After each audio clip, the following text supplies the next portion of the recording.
Assalamualaikum warahmatullahi wabarakatuh. Bertemu lagi dengan channel Bimbel Online. Kali ini kita mau mempelajari tentang perubahan yang terjadi pada suatu benda. Nah, ini penting untuk dipelajari supaya kita semua bisa mengetahui jika suatu benda sudah berubah dari bentuknya dari semula, maka kita akan bisa memutuskan apakah benda tersebut masih bisa digunakan atau tidak, ya. Nah, kita masuk ke materi saja. Nah, secara umum benda itu ada 3 cara untuk berubah perubahannya, yaitu namanya pelapukan, namanya berkarat atau perkaratan, dan yang ketiga namanya pembusukan. Nah, pelapukan sendiri ada 2, yaitu pelapukan fisika dan pelapukan biologi. Nah, sedangkan bendanya sendiri ada di bagian yang bawah, yaitu logam, kayu, plastik, dan karet. Ya. Nah, kita akan pelajari perubahan-perubahan tersebut. Nah, untuk lebih jelasnya kita akan melihat gambar sebagai berikut supaya kita dapat langsung mendapatkan informasinya. Nah, pernahkah kalian melihat benda seperti yang pada gambar? Ya, benda pada gambar itu adalah contoh dari suatu besi yang berkarat. Nah, kenapa besi bisa berkarat? Ya, berkarat pada besi secara umum disebabkan oleh faktor cuaca, baik itu faktor panas maupun basah atau kelembapan, disertai dengan faktor kimia. Nah, suatu logam yang dibiarkan terus-menerus mendapatkan panas maupun mendapatkan kelembapan yang tinggi, maka secara perlahan dia akan mengalami perkaratan.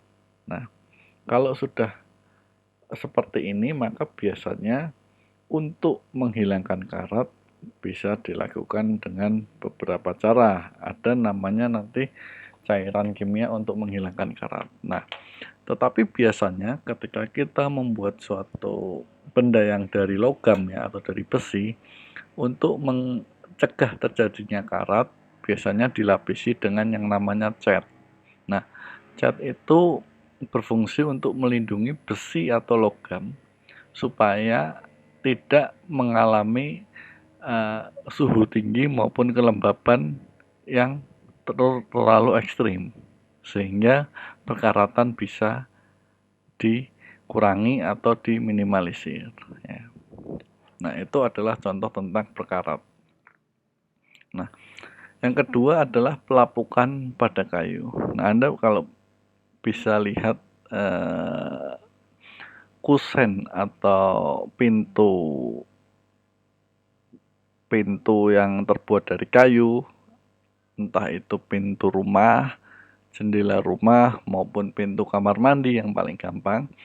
Biasanya jika dia sudah lama digunakan, pada bagian ujung bawahnya lebih lunak dan akan lebih keropos. Nah, itu yang dinamakan pelapukan. Kenapa? Sama seperti dengan logam tadi, suatu benda padat seperti kayu, apabila terkena panas kemudian terkena kelembaban yang tinggi secara terus-menerus, maka air yang ada di dalam kayu tersebut akan menyebabkan pelapukan. Jadi katakanlah contoh jendela kayu.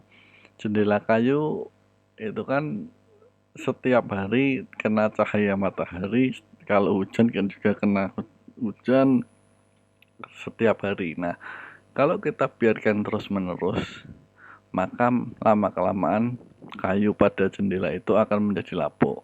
Sama dengan logam yang tadi, untuk melindunginya biasanya digunakan cat atau pelitur.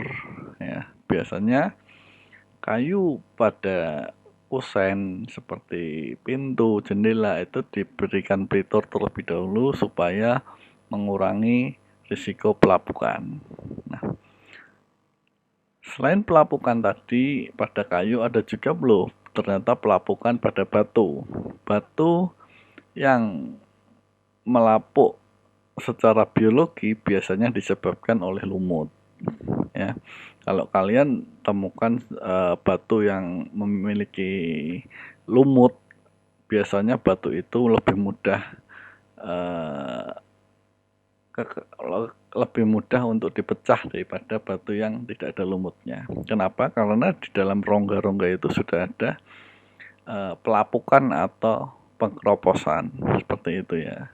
Nah, selanjutnya pembusukan pada roti. Nah, pembusukan ini lebih sering disebabkan karena faktor kimia. Jadi kalau kalian punya roti, ya itu kan biasanya ada tanggal kadaluarsanya atau tanggal expirednya.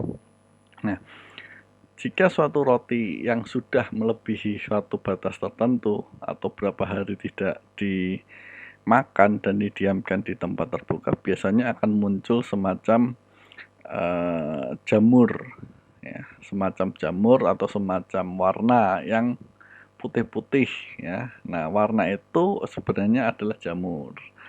Itu menunjukkan bahwa roti tersebut sekarang sudah busuk, jangan dimakan. Makanya ketika kalian membeli makanan apapun itu, kalian harus selalu cek tanggal kadaluarsanya atau expired date-nya. Kenapa? Karena untuk menghindari makanan yang kita konsumsi itu jangan sampai kita makan makanan yang sudah busuk atau sudah kadaluarsa. Nah, sementara belajarnya itu dulu tentang perubahan pada benda, pelapukan, pengkaratan, dan pembusukan. Mudah-mudahan bisa bermanfaat. Tetap semangat dalam belajar. Selamat pagi. Assalamualaikum warahmatullahi wabarakatuh.